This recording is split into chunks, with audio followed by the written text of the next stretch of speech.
Well, hello, boys and girls, and welcome back to the Yellow Bus Guy hangar this time.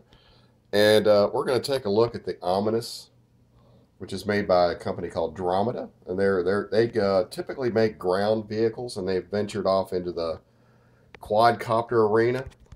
And if you're at all into RC, you've probably seen these.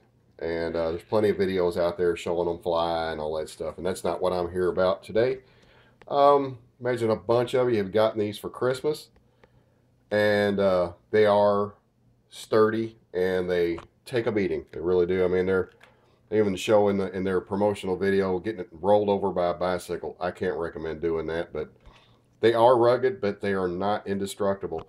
And there are a few things that you need to know in order to keep from unnecessarily tearing it up. The main issue that I have found with this is the prop shafts are aluminum to save weight. And so you have a gear driven, you have the motor here. See the brass gear? That's the motor, and that drives this big gear, which drives the prop.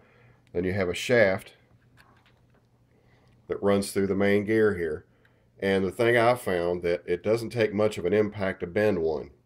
And if you bend the shaft and then you wind up with a little bit of a bind, you can turn the prop and it's nice and free, and then you feel a little resistance. Then it's nice and free. The way these little motors are, if you fly it like that very much, you're going to burn the motor up. These things, the motors are not going to take much abuse without them burning out.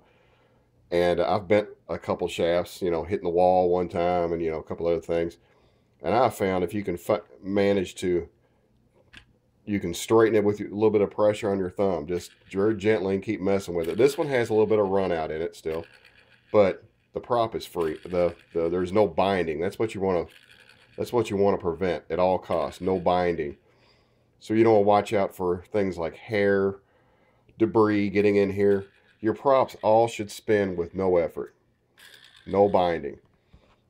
Another thing that I've noticed that when you're flying, and let's say you're outside and you come in at an angle and it hits like this on these little landing pads, what can happen is the motor is just press fit up into the frame here.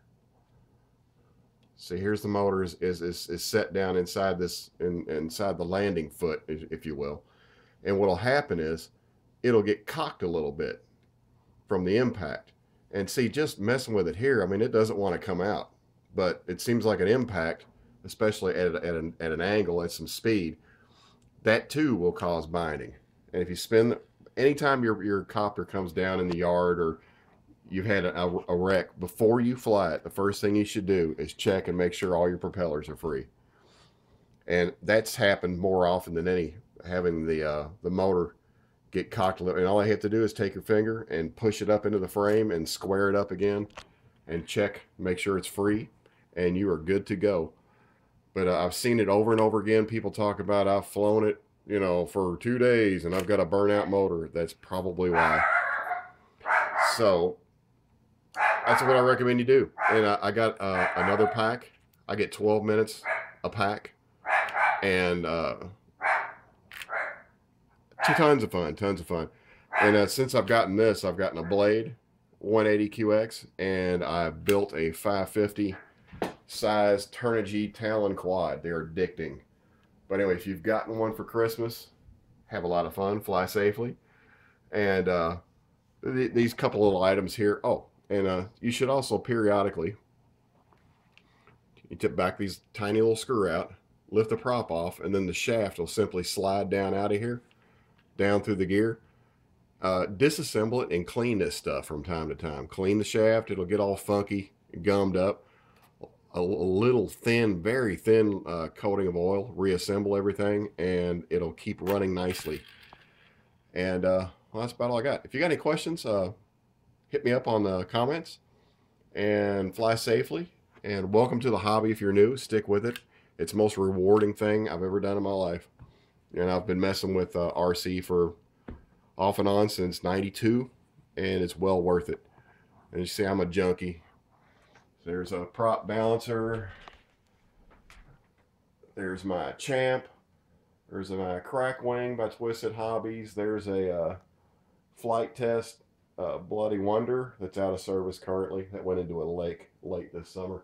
But it's still flyable. I just need to repair a few things and put the running gear back in it. There's my blade down there. Their basement's full of stuff. And there's my father and I, about 1995 or 6, somewhere around there, with my new Blue Hawk. That's the day we maiden it. My dad built it for me. But anyway, like, subscribe, and talk to you guys later. See you at the flying field.